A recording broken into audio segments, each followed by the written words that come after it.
Good afternoon, Madam Witness. Welcome back. You may kindly take your seat. Madam Witness, for continuation of your testimony before this Commission of Inquiry into Local Government Councils and related matters, I want to remind you once again that you are still under oath. Before I hand you over to Madam Chair for us to proceed. Thank you. Madam Chair, over to you. Good afternoon, Madam Mayor. You are welcome back. Afternoon. Thank you. Council, can we please proceed?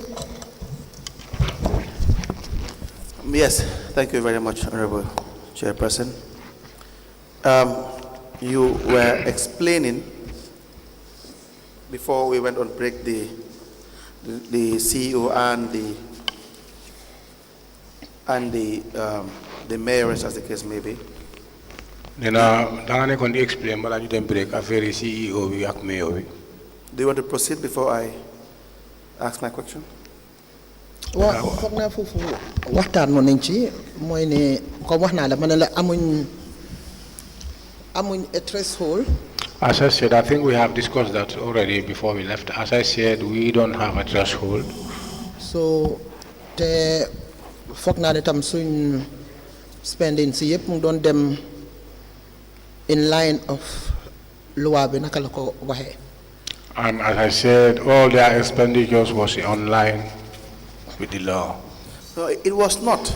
That is the issue. It was not because the law was not followed. Nena déedéet nena àndut ak loi bi parce que soo seetee ñoom nu ñoon di doxal mbir mi ak loi bi àndut.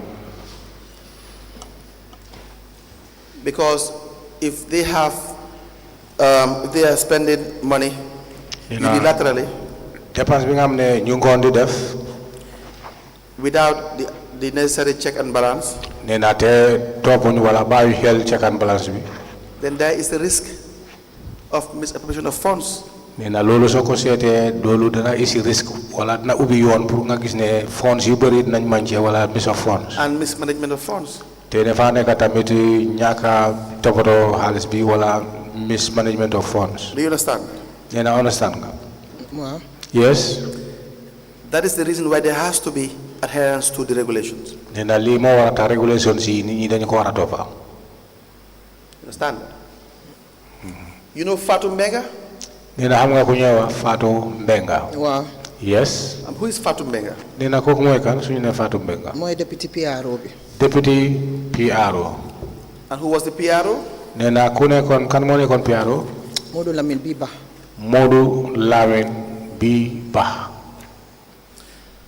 Now, there were several payments Nena am na ay fee yoo xam ne def nañ ko. made to Fatou Mbenga. te fee nañ ko Fatou Mbenga. Now, I will show you the vouchers. Nena dina la woon vouchers yi. You have voucher number 0000, sorry, BCC PV220000417. Nena benn bu njëkk bi boobu la lay woon nomba bi la ma wax ni 00. You have 22001145. 22111045. Yes, all these vouchers Nena voucher yëpp were payments made to Fatou Mbenga. nena nekk na voucher yoo xam ne fee bi nga xam ne def nañ ko Fatou Mbenga.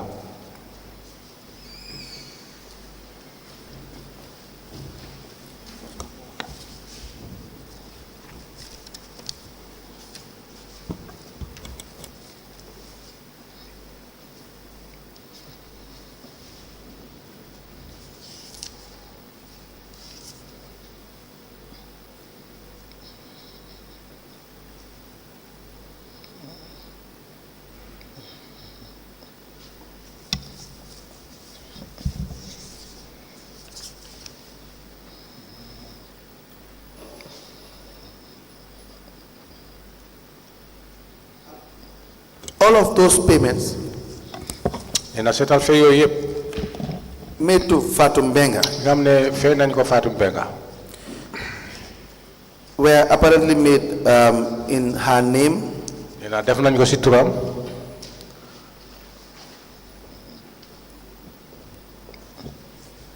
waaw. As per directives from you. Nena te nekk na loo xam ne yow yaa leen xelal pour ñu def ko. she was acting parce que moom mu ngi nekkoon acting as per your instructions. ci kaw yow sa kàddu yi nga xam ne yaa ko instruct. Is that correct? ndax loolu dëgg la. mbépp loo xam ne Fatou Menga daf ko request. All that Fatou Menga requested. From A to Z. From A to Z. man maa ko wax. I told her. And why is that? nee na lu tax loolu. wax naa la ko ma ne la. I told you that. suñ soxlee dara. Whenever we need something. we make a request. We do make a request. Request la ñoo def to the CEO. We make a request to the CEO. So now it's left to the CEO. Now it left to the CEO. mu ne ñu waaw or déedéet. To say yes or no. So seetee benn si request foofu. If you check one of the requests. It's from the General Council. It's from the General Council. Pour ñu help the flood victims. To help the flood victims. But the money cannot be requested by the office of the Lord Mayor to decide as to how to spend this money. That's the issue. Then why so say the halis bi wata neka request bi nga xam ne Lord Mayor bu ko war a request pour wane naka lañ ko war a dépenser nee na léegi mooy wax bi. Lead Council. Lead Council. musu ñoo am request boo xam ne dañoo ne mayor bi moom moo ko spend naka la ko bëggee loolu musta am. li ñoo def mooy we request the money. That have never happened. There is no request that they indicate that it's the mayor who said she need that to be expended in this way. No. Fatou Menga lu wax was very clear. Mayor ma instruct pour ma def request bi. What Fatou have said is very clear that I advise her to make a request. So this is ñun suñ boss stop bi fu mu em mooy make a request. And what the powers we have or where to stop it, that means to make a request. So pour naka lañ ko implementer loolu dafa def CEO bi naka la ko bëggee. But the implementation is left with the CEO the way he like it. nekkut ne xaalis dañ ko dee jël dugal ko si baak indi ko suma office comme nu ma ko déggee ñu ko interpréter. It doesn't mean that they put monies in the bag and bring it to my office as the way I had them interpreting it. Flood victims. The flood victims. For example. For instance. It was made through assessment. It have made through assessment. What kind of assessment? There are one for assessment. Comme ku nekk victim bi lan la soxla. For instance, soxla na lele. Each of the victims, how you needed or you wanted. We take it to General Council and it's there in the memo. We took that to the General Council and it is on the memo. General Council. Who did the assessment? Nena kan mo def assessment bi. ñoom Modou Lamine Biba si la bokkoon. Modou Lamine Biba was in. They cannot do that. Si Red Cross lañ bokkoon. Red Cross was involved. But they cannot do that. Nena ñooñu duñu mën a def loolu. There is a procedure for expenditure. Nena dafa am yoon pour dépense bi. No, I'm not saying ne ñoom ñoo doon spend. I don't say assessment bi. I'm talking about the assessments. So who was spending? Nena kat moo nekkan di dépense. Kat moo nekka? Di dépense. Spend. The office of the CEO. So they gave the money. ñun def mooy we request for the money. So the money biñ ko jëlee ñu jox ko Fatou Menga. What we did, we request for the money, and when we got the money, it was given to Fatou Menga. So through the need assessment, we pay that money to these people. Through the assessment, we then paid these monies to these ñooñu ñëpp ñu fa. And they were all there. And who does the payment? Nena kat moo def fay bi. Fatou Menga. Fatou Menga. That is what is wrong. Nena loolu moo àndut ak yoon. I totally agree ak yow. nangu naa ko waaye at that time. I agree, but it happens at that time. soo ma ko waxoon sax du ma ko nangu. If at all it is myself, I will not even agree. Because we thought we were doing the right thing. Because that was not the right thing. It is good you are admitting. Nena baax na ko comme yaa ngeen nangu. Please listen to what she's saying and you interpret it rightly. Very well. Because she has said that at that time she thought she was doing the right thing and you did not interpret. Very well. Thank you, Madam Chair. I said it is good that you are honorable in admitting. Nena baax na de nena danga nekk koo xam ne danga dee nangu. waaw because dama ñëw fii pour jàng xam nga tey su loolu xewee tey. Yes, su loolu xewaatee Banjul. I came here to learn if that happens again in Banjul. dinañ ko defee a different way. We will do it in a different way. Because, for instance, this voucher of $400,000 is. Then associated voucher be more $400,000. Where the payment description reads cash allocation to flood victims. Then voucher be looking for more cash allocation to victims, flood victims. Where you have a memo from the Lord Mayor nee naa nga xam ne am nga letter bu jógee si Lord Mayor to the Assistant Public Relation Officer. to the Assistant Public Relation Officer. The subject is General Council's resolution on the need to assist the Banjul flood victims. nee naa lu mu bind foofu mooy General Assistance to help the Banjul flood victims. To need to assist the Banjul flood victims. Need to assist the Banjul flood victims. Now, following a resolution by the General Council on the 2nd of August 2022, nee na soo seetee General Council's resolution bi nga xam ne ñu ngi ko def 2nd of August 2022, August 2022. to assist victims of the recent Banjul flooding, nee na to assist the victims of Banjul flooding pour jàppale ñoo xam ne ñu nekk Banjul ñi nga xam ne am nañ problème ndox. I am proposing on behalf of the General Council to raise an amount of $400,000 nee na loolu bind nañu ko nee na mu ngi propose pour nga raise xaalis bi nga xam ne dem na ba $400,000 to assist the above mentioned victims, pour jàppale ñoo ñi nga xam ne am nañ teexa ndox. bearing in mind that the council is not presently financially buoyant. nee na waaye ba léegi bàyyi nga xel ne council ba léegi lu ñu amee si xaalis daal nekkut ne néewut xaalis bi bëriwut.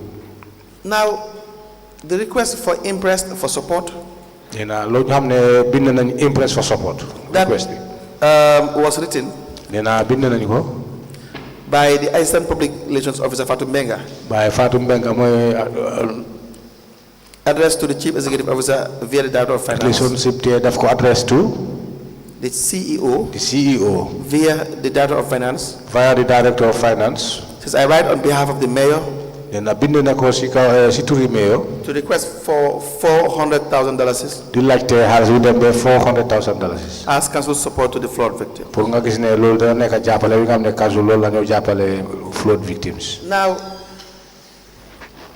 who was this money given to? Who were the flood victims? How were they given this money? Do we have a retirement for this? nee na léegi kan moo fay xaalis bi ñan ñooy victime yi ak naka lañ jotee xaalis bi nee na ndaa mun nañ am retirement. Yes, it's a question. nee na laajte la.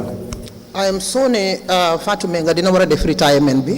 I'm sure Fatou Mbenga will do the retirement. te alhamdulillah ñi ñu jox xaalis bi. And blessing to God, the monies, those she gave the monies to, foog naa ñëpp a ngi dunda de ñu ngi fa. I think they are all alive. and foog naa dina si yokkalee na tam. And I think I will add some to it. 400,000 bi. This 400,000, yóbbu wutoon victime si fenn. that does not take the victims anywhere. man personally suma family. For me personally, my family, spend nañ about 350,000 extra si loolu. they have spent more than 350,000. moo tax it was very painful. This is why, or that was why it is very painful. It was suñ very ko bëggee painful interpret as Fatou Mbenga dafa jël xaalis bi ñëw indi ko suma office jox ma ko man. to interpret that like Fatou Mbenga took the monies and bring it to my office. as I said, As I said earlier on, the process might be wrong. the process might be wrong. No, the loolu process accept is- naa ko. The process is wrong. Okay, it's wrong. It's wrong, yes. Now, the amount, like I've always been saying, Nena njëg bi mooy xaalis bi amount bi comme moom toujours daf ko dewa my position with the lawyers nena moom position bi ak lawyer yi is that even if it is $1, nena mooy su nekkee benn dalasi sax dërëm it's public funds. nena mbooloo ñoo ko moom. And there's a law that governs how to do expenditure with respect to public funds. nena te am na loi bi nga xam ne dañ ko tëral pour nga gis ne mbooloo xaalis mbooloo am na ni ko defal si. Now, who do we know the entire victims of this flood? nena mbaa mun nañu am ñi nga mun nañu xam ñoo xam ne ñoo bokk si mbir mi ñoo entire victims of the flood. How ma ndax Fatou Mbenga mu ngi amee kayit or not, but this was very transparent. I don't because know. NDMA am nañ the how to call it, am nañ list bi. Banjul City Council was having the list. And I think even Red Cross might even have the list because ñoom ñoo doon def need assessment bi. I think Fatou Mbenga may have the records or the list because this was very transparent. All these records of, even in Banjul BCC, we have the list. And the Red Cross too, they have the list of those victims. And again, dama ko bëgg a wax. And I want to add something to it. Fatou Mbenga defu dara. Fatou Mbenga was just a messenger. Fatou Mbenga did nothing because she was just a messenger. Man mako binda. I was the person who sent or advised him to do that. Mako binda. I wrote it. Mo binda CEO bi. I wrote to the CEO. Ñu jox ko xaalis bi. And the money was given to her. Mo implement process bi. And implemented the process. So she followed your instructions. Then mom kon nga gis ne sa instructions bi la top la. Ak bu CEO bi. And that of the CEO. Because the process of naka la ñoo defee xaalis bi. Because the process of how we are going to spend the monies. How naka lañ ko implementer. How are we going to implement? Lolu is not my mandate. That is not my mandate. Man li ma mun mooy. What all I know or what I did was. Li ma General Council Center. What the General Council advised me to do. Man loolu laa def. That is what I did. Was there a committee? Why to sum it up? Was there a committee for this? I'm not committee. 400,000. Was there a committee to decide who receives what, whether it's $1 or $2? Nena nda ci 400,000 bi dafa am committee bi nga xam ne ñoo war a taxaw pour xam kii ñaata lañ ko war a jokkale ñaata la war a am. Waaye foog naa wax naa ne there was an assessment bu ñu def ba pare. I said that I think I have told that there was an assessment before the payment. Li ñu drive up to 400,000 bi. What drive us to the amount of 400,000? Dafa war a nekk di assessment bi nga xam ne moom lañ amee. Moom lañ am. It's through the assessment that we had. You can produce the assessment. Nena léegi pour nga def sa kattan nga isi assessment. Xëy na mu laaj ko di CEO. I think if the CEO is asked about it. Because man amuma ko. Because I don't have it. No, the CEO did not say there's an assessment. CEO waxut ne dafa am assessment bu am.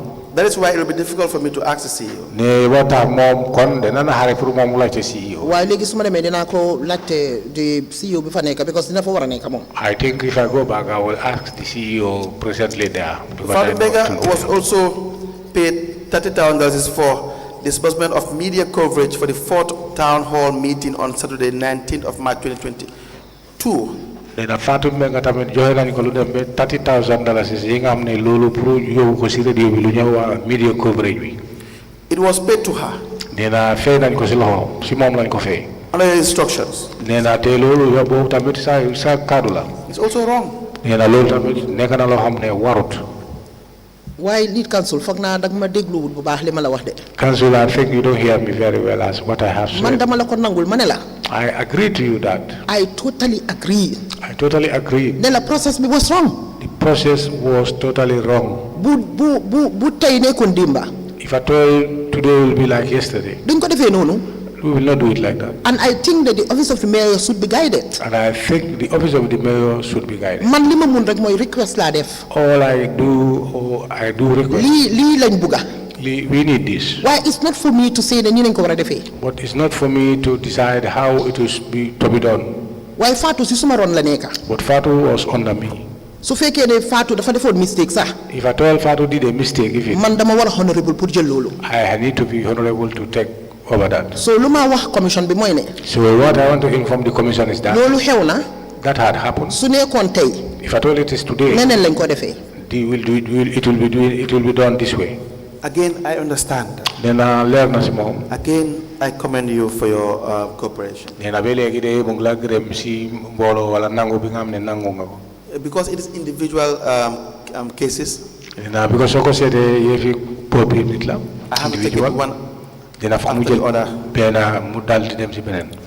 Because that's the procedure. Because the payment for media coverage is different from the payment of, let's say, monies for flood victims. Flood victims media coverage I still know it's a general, it can be general. And so you admitted to the fact that the process was wrong. But let's just still exhaust some few of these vouchers. Do you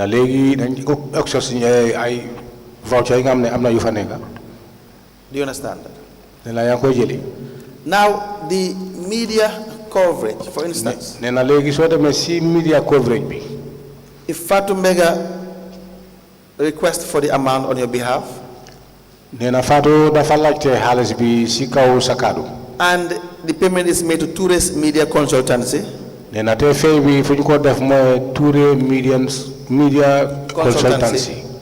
the question is, how did you contract Tourist Media Consultancy. Nena laajte bi mooy naka nga demee ba tànn Touré Media's Consultancy nga contract ko jox ko contract bi. foog naa waxoon naa la ko ci beginning bi ma ne la. I think I have told you at the beginning that niñ daan demee mooy. the way we were going was nii la ko council daan defee nii lañ koo defee. like this is what they always do. This is what council normally do. This is how they do. amul si benn process bu jaar. We don't have any process that we follow. dañoo seet comme ne GRTS nañ soxla si suñ programme bi. We will see and check if we need GRTS in our program. ñu oo GRTS. We call them. ñu seet ne Fatou Network lañ soxla. If we need Fatou Network. ñu call Fatou Network. We call Fatou Network. noonu rek la woon. That was how we were doing it. But why is that? nee na lu tax loolu. foog naa wax naa ko ma waxaat ko. I think I have said that and I will repeat it. And especially when it comes to media. nee na especially when it comes to media. leneen musuta ñëw si suñ xel mi. No, nothing have came to our mind. lu dul xaaral ñu seet fi nga xam ne moo gën a am visibility. To see that let us check where we can have more visibility. te ba tey maa wax ak yow nii. And even today I'm talking to you. ben tey noonu lañ ko dee defee de suñu amee coverage. That is how we normally do it till now. We just call whenever ñu we xoole have ñu ñëw. coverage, we just called. Is it that you do not know the procedures involved? Ndax xamuleen yoon bi nga xam ne boobu moo tëral. Or that it was just simply disregarded? Wala just da ngeen ko xam waaye yéena ko faalewut. Lead counsel. Lead counsel. foog naa wax naa ko waxaat ko. I think I said that and I will say it again. man li ma mën a def mooy su ma bëgg laa am. All what I can say is that I know what I wanted. am nañ programme. We have a program. ma ne leen ABC ñu ñëw. And I advise them or I say to them that call NBC for them to come. Call media bi mu ñëw. Or call the media to come. But the process of naka la ñoo ooyee media bi. But the process of calling the media. wax dëgg yàlla boobu tam nangul ma ko boobu du si man. To truly speaking. Because am na ñoo xam ne dañ leen di fay ñoom tam pour loolu mooy seen liggéey. I know there are people we used to pay and that is their work. Lord Mayor, this is difficult. Lena waaye dafa naare na. On my part. Si side am. To understand that. Pour mo muna understand lu ñu ka def. The reason is. Nee na lu tax mooy. And this is what I want to understand. Nee na loolu la bëgg a yëg. Because for instance, where there's a law that says payment should be made in this format. Nee na su fekkee ne am na loi bi nga xam ne dafa tëral ne fay bi nii lañ ko war a def. And it is done quite the opposite. Nee na waaye doo def nañ ko waaye li ñu ko defee àndut ak mbir mi ni mu ko waxee. Now we must ask the obvious question. Nee na foofa moom laajte rek moo fa war. Whether ndax we knew that the law existed. ndax yëg nga ne loi ba am na loi bu ñu tëral pour loolu. Or whether ndax there was no knowledge of the existence of the law. xamuloo wala amuloo xam-xam ne am na loi bu nga xam ne dañ ko tëral. Because the two are different. Because ñaari yi bokkuñ. Because if you knew that there is a law, nee na soo ko yëgee wala nga yëg ne am na lu ñu tëral loi bu ñu tëral pour loolu. then it may suggest that the action is deliberate. nee na booba nit lu mu war a gis mooy kon li ngeen def da ngeen ko tey. know that there is a law governing that. bu fekkee ne xamuleen ne am na loi bu fa nekk. It may be that was done by mistake. nee na kon nit mun na wax ne loolu def ngeen ko waaye juum ngeen. That is why I'm having this discussion. nee na lii moo tax mu ngi waxtaan ak yow. The same goes with the subsequent mayors that will come and the CEOs. Mr. Bacheli is outside. nee na soo ko seetee yëpp ànd soo ko seet si CEO bi Mr. Bacheli mu ngi si biti. The other mayors, the CEOs, it's all the same law that's governing. nee na mayor yi ak CEO yëpp benn loi moo leen govern. That's why I asked, and I asked again, was it done with full knowledge of a law governing the payment structure, or was it done in ignorance of the law governing the payment structure? nee na lii moo tax mu ngi bëgg a pour nga leeral ko foofu ndax def ngeen ko ci kaw xamuleen ne dafa am loi bu tëral pour loolu wala xam ngeen ko yéen a faalewu leen loi bi. waaye lii kan su wax naa la ne the process. I think I told you the process. How those money were implemented. Naka lañ ko defee. Of those monies were implemented. How did we do it? boobu du suma cër man pour ma wax the process naka la war a demee. That is not my side for me to tell them how the process should go. waaye I am honest enough pour wax la ne. But I'll be honest enough to tell you that. soo ñëwee si affaire media bi. If you come to the media. boobu de wax na suma diggante yàlla laa la wax de. I'm telling you between myself and God. ba tey ëllëg suñu amee programme. Today, tomorrow, if we have program. dañuy call media bi dana leen kaay leen.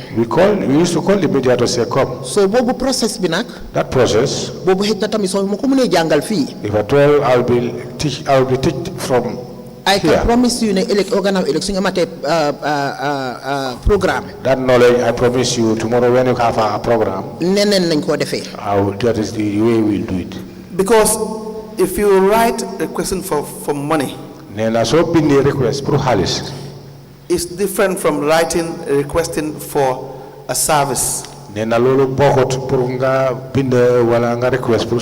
For instance, if you write to say that we need media coverage, and CEO should facilitate, that's different from saying we need $40,000 for media. The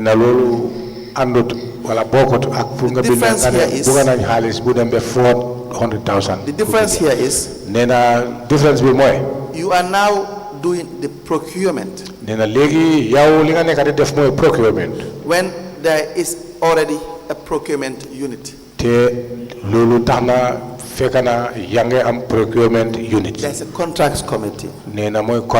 Contracts committee. Not there's also a contracts committee. Contract committee. And there are procurement regulations. Procurement regulation. And procurement act. Procurement act. Which requires that procurement activities must be done in a certain way. Procurement act. So that's why I asked that question. So again, command CEO facilitate. I think what you are saying that if I say the CEO to facilitate, bypass the procurement law. And that is where you are saying that we have bypassed the law. No. To request for payment, it's not unlawful. But to be given monies that are meant to follow another process for procurement process, for you to do your own procurement, would be wrong. That's totally wrong. So my question is, did you know this before or you did not know?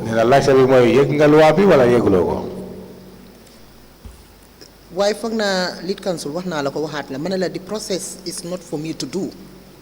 I think I have cleared that down. No, the question is whether you knew that there is a procurement process to be followed or you did not know that there is a procurement process to be followed.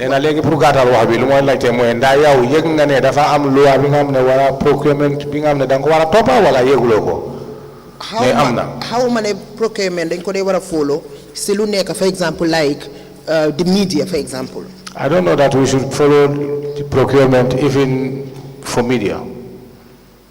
Where would the media be different? I don't know. So to be quite honest,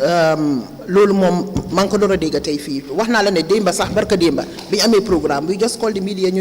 As I said earlier on, we just inherited it like that, but I don't have an idea to it. And I said, even the day before yesterday, we got a program, and the same way we did. Should it not be the case that the General Council, everybody involved, the Mayoress, the Mayor, the Chairperson, the General Council, the councillors, everyone present, the clerk, that they, as the supervisory body of Council's administration, councils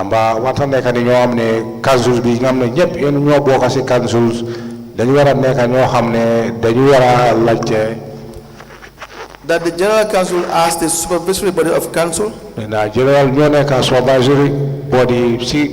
should be very familiar with all the laws regulating council.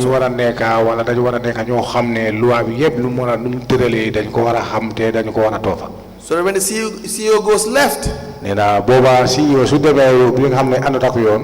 will know. When things are on the right, they will know. Is that not supposed to be the case? On a normal circumstances, no lower the mayor? Yes, that's exactly how it should. Why, please proceed. Why But I think I have told you that. Whatever we are informed, that is what we know. Council is structured like that. Council is structured like that. But the laws are there. I'm not for book. Yes, there is a law written on ak the book. loi boo xam ne ñeneen ñoo ko implement. And there is a law that is implemented by Xam nga, others. Follow the one that's on the book. Lead counsel. Yes, please. It's difficult pour nga fight yëpp nag. It is very difficult to carry all the fights. And it's very difficult pour nga waxtaan ak koo xam ne toogut ci suma position. And it will be very difficult to talk to somebody who have never sit on Ni ñoo waxtaanee man maa yow. all that we are discussing myself and Yow you. yaa ngi maa waxal lu waa wax. You are telling me about the law. Man maa ngi laa waxal the traditional way of governing council. I'm telling you the traditional way of governing council. Su fekkoon ne loi rek la ñoo toppa. If at all you are following only the law, Doole bu mag la mayor si di am. then that is, I will have a big A powers. typical example mooy. For instance, a typical example is that Nga binda to the ministry. if you write to the ministry Ne ko dama gis loo xam ne dafa dem wrong in council. and claim that we have seen something that went wrong in council, I want to make restructuring. and I want to make restructuring, Mu bindaat la back. and they wrote you back, Wan la ne la hello, you know, like, hello, bul ma bindaat. don't write to me Su anymore. binda amee, If you want to write, CEO bi moo ma war a it's binda. the CEO who's supposed to. Xam nga loolu how embarrassing is that? Number one. No, that is an embarrassment. Number two, loolu lan la woon CEO bi. Number two, what does that show to the CEO? Ne bul déglu kii du dara. Which means now they are telling him not to listen to the mayor. And He's some of the nothing. evidences are here. Last time moom laa bëgg a tenda. I have many evidences of last year. That was my intention to tell them. You might not understand You might not understand naka la suñ doole yi naka la wikee. how weak our powers are. Am na koo xam ne mu ngi toog si xëj na Fajikunda. I think somebody, for instance, somebody is sitting at Fadikunda. Kooku di këram rek la toog. He's sitting in his compound. Kooku doole bu mu am si council bi. The powers he has from council. Yow amuloo ko yow mi mayor bi amuloo ko. You mayor, you don't have it. Yes. That's why I said this has to do with the financial autonomy of council. You guys should wait until I give the instructions. When I give the instructions to receive the document, then we can receive it. Very well. So that we wouldn't interrupt the proceedings. Feel free. Very well. Now you said you have some documents. There are one I'm not getting away. We can pause the topic since the register is there with you to see the documents you have. Are they relevant right now, or do you want to? No, as we go. As we go. Ma one la yena yoo xam ne, for example. Yes, as we go, I can show you some of them as an example. From say ministry. From the ministry. Okay, very well. Then, whenever we discuss a topic and you have an example that you want to show or a difficulty that you have encountered, the Commission will be very pleased to receive communications because again, like we stated, Lord Mayoress, the problem is not only with you as the political heads. Then a problem political heads. Or with the council itself. Or with the CEO and the staff. But every stakeholder in the administration of the local government area councils will be looked into. Stakeholder council the rule of audit. GPPA were here. GPPA. Local government ministry, in fact, we started with them. Local government ministry, both the commissioners and the councils pointed out some of the things that we think were irregular on their side. So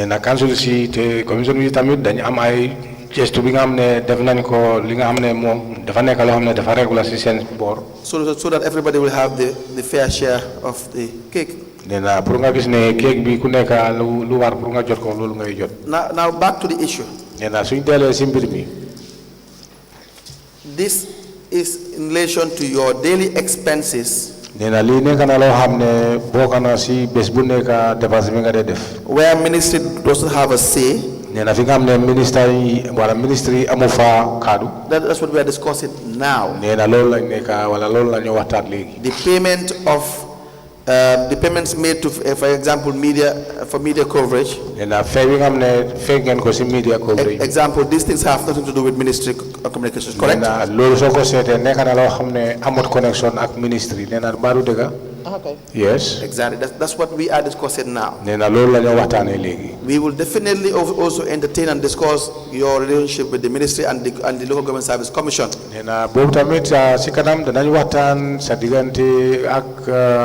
Ministry of. We will discuss your relationship with the Ministry of Local Government. Ministry of Local Government. We will also discuss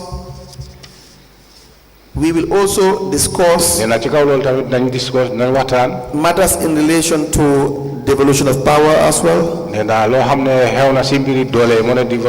of powers, to see the need to enhance control in certain areas. So we'll get to all of this. Yes.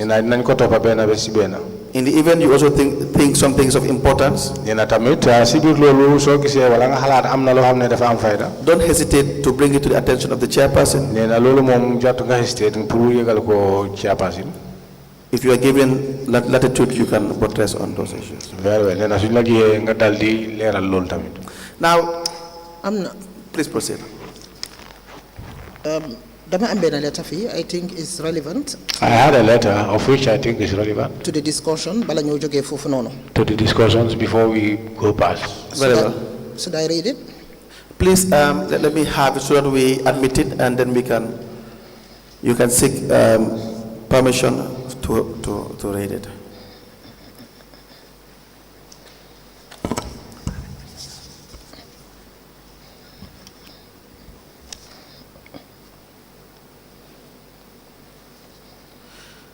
We apply to tender a letter from the Mayoress.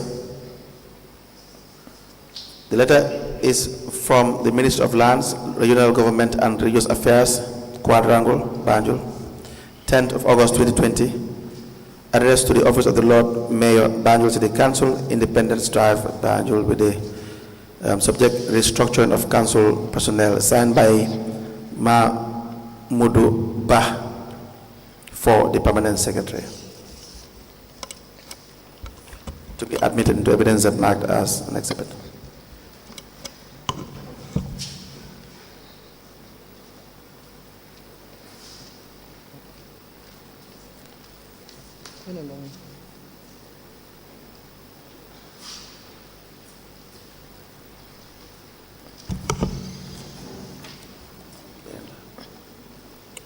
We also have a letter from the Minister of Lands, Regional Government and Religious Affairs to all addressees, 12 March 2020, says reappointments, dismissals, discipline, and promotion of state of area councils.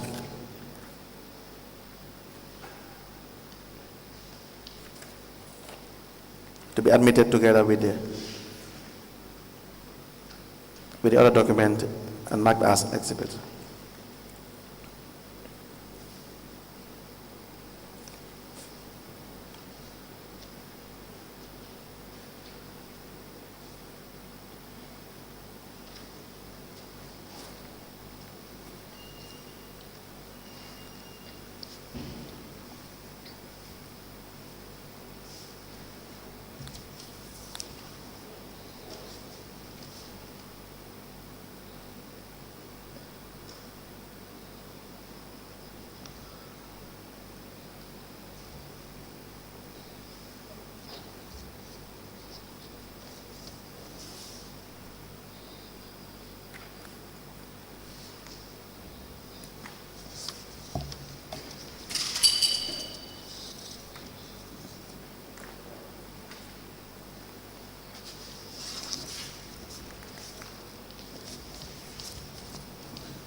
A letter dated the 12th of March 2020, the letter emanated from the Ministry for Lands, Regional Government and Religious Affairs, the Quadrangle.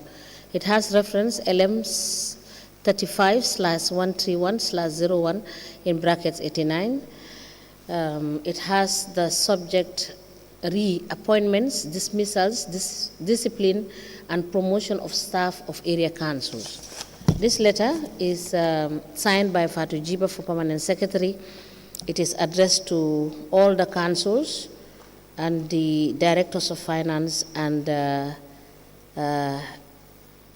chairpersons and mayors of the various councils.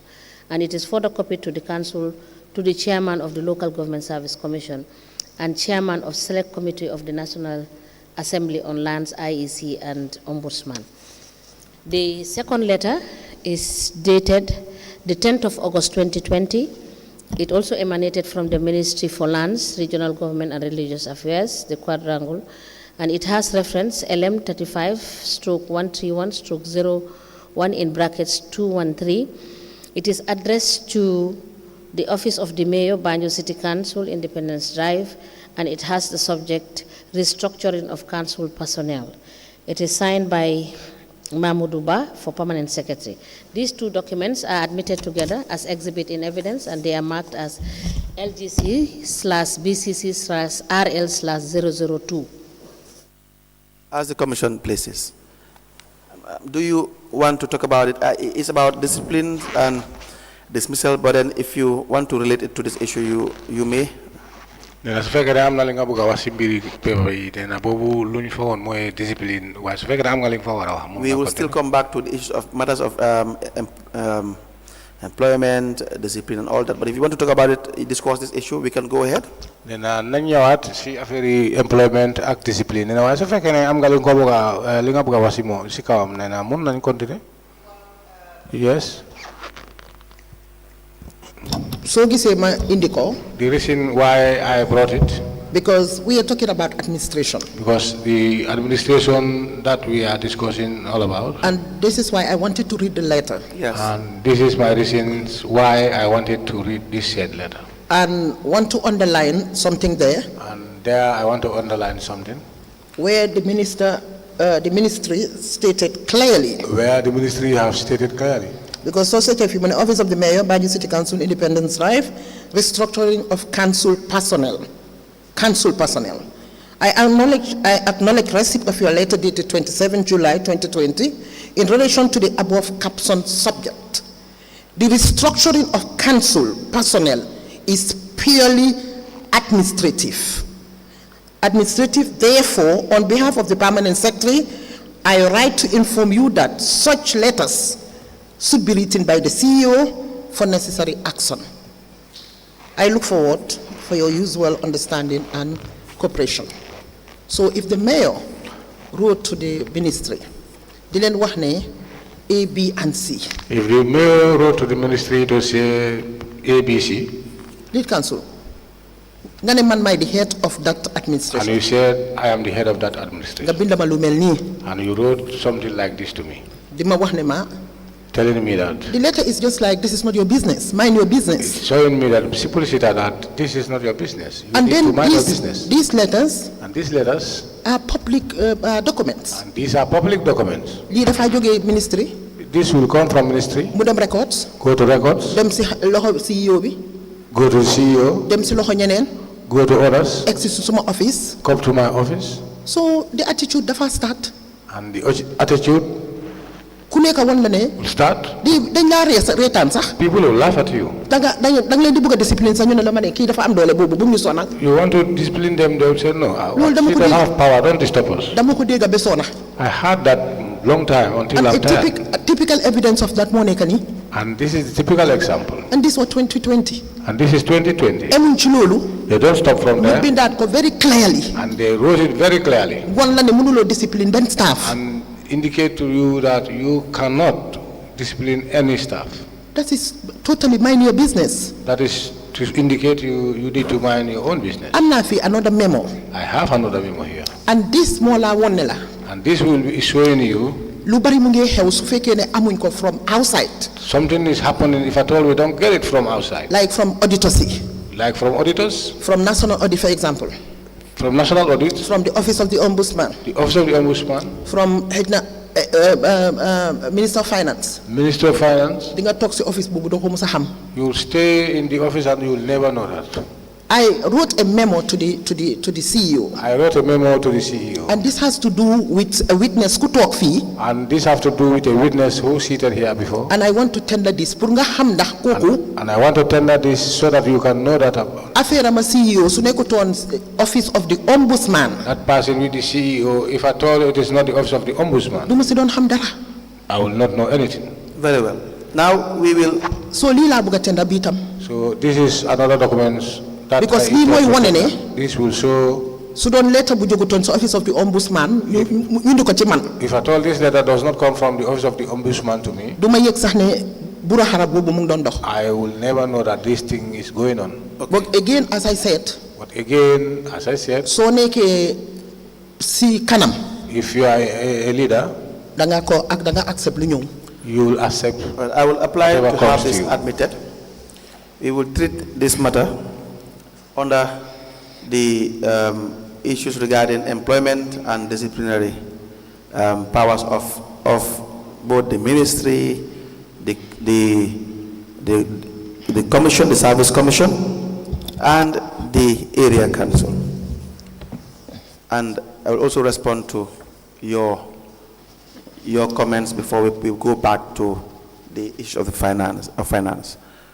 We applied to tender a letter from Lord Mayor's office to the Chief Executive Officer, 14th of April 2021, with the subject Re-Idanjai complaint of maladministration against the Banjul City Council, signed by Her Worship Lord Mayor Rohey Malick Lowe, to be admitted into evidence and marked as an exhibit.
Chairperson, with your permission, I'm going to read letter B, living B, memo B.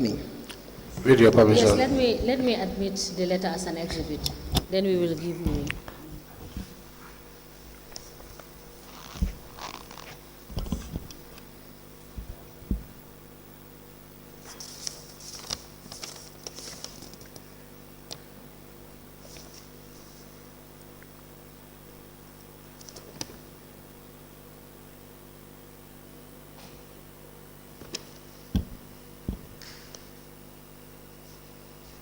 A memo dated the 14th of April 2021. It is coming from the Lord Mayor's office. It is addressed to the Chief Executive Officer, and it has the subject, Idanjai complained of maladministration against the Banjul City Council. And the letter is signed by Her Worship Lord Mayor Rohey Malick Lowe, and it is copied to the Ombudsman, Local Government Service Commission, and a file copy is maintained. This memo is admitted in evidence as an exhibit, and it is marked as LGC/BCC/RL/003.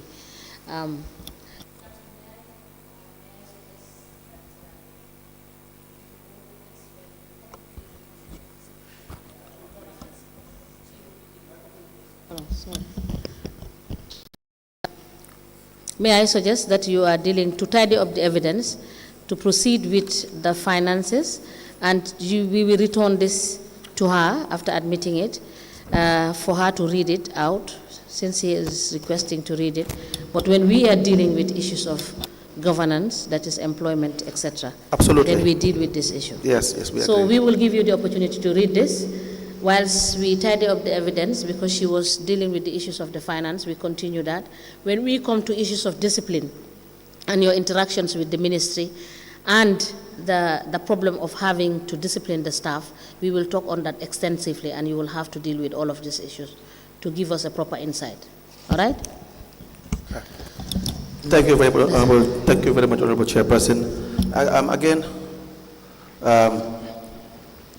so for all this, they are already admitted into evidence. Just as the chairperson has already stated, we will deal with these matters at a topic of its own, as a topic of its own, extensively. And again, for all other things that are related to this, or your administrative powers, or your problems with the ministry, or any other body, you always have the freedom to raise it at the right time. Okay? Well, Chairperson, letter memo B, to the CEO. This memo to the CEO. Tender wumako because of discipline there. I don't tender pour paint a picture pour the lead council mo understand ne am things you don't have your hand man yeguma ko sax. My reasons of tendering this is not to show the commission about the discipline. All I want to do is for council to be aware of what I'm saying, that something have transpired. When I was aware, the letter from the ombudsman. This was the time when I got this letter from the ombudsman. While the individual concern, but individual concerns, mom all the time from the mayor be hamna. Because he is aware of all this at all the time. So picture buma try put paint. But the picture that I'm trying to paint here, to indicate to council that whatever is happening in council doesn't mean that mayor is aware of it. Madam Mayor, we very much appreciate the insight you are giving us as to some of the issues, because I recall listening to you earlier on before we went for our recess, as to you stating that some of the issues you had were very surprising to you when people gave evidence before this commission. And we do understand, and we know that there is that possibility, because we have seen facts to that effect. So we will give you the opportunity to relate all of this as we proceed in your testimony. All right? Thank you. Very well. It already appears to be time, 1 o'clock. Chair. Yes. Is GRTS gone off? All right. So we will break for lunch, and we will be back by 2. Thank you. We may rise.